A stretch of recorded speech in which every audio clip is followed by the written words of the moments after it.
পিএসএলের অন্যতম একজন economic bowler হচ্ছে নাহিদ রানা।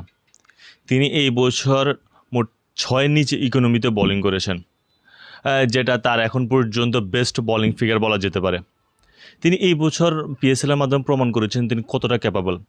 আমরা সবাই জানি যে নাহিদ রানার পেস রয়েছে, বাট একজন বলারের জন্য শুধু পেস থাকাটা গুরুত্বপূর্ণ না, সবচেয়ে গুরুত্বপূর্ণ হচ্ছে লেন্থ।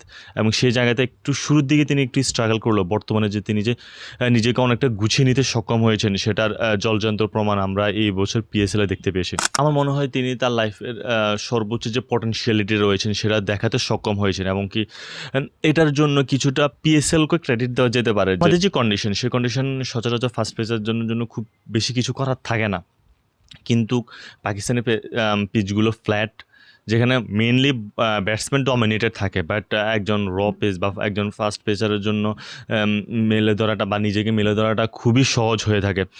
সো সেটা একটা কারণ, যে কারণ হয়তো বা নাহিদ রানা তার সর্বোচ্চ পটেনশিয়ালিটিটা শো করতে সক্ষম হয়েছেন শুধু যে পিএসএল তা না, পুরো বিশ্বের সামনে। শুধু যে নাহিদ রানা এই বছর খুবই ভালো খেলেছে বিষয়টা এমন না, এর পাশাপাশি শরীফুল তিনি যে কয়টা ম্যাচ সুযোগ পেয়েছেন তিনি তার সর্বোচ্চটা দিয়েই বোলিং করেছেন, এবং কি সেটার তিনি ফলও পেয়েছেন।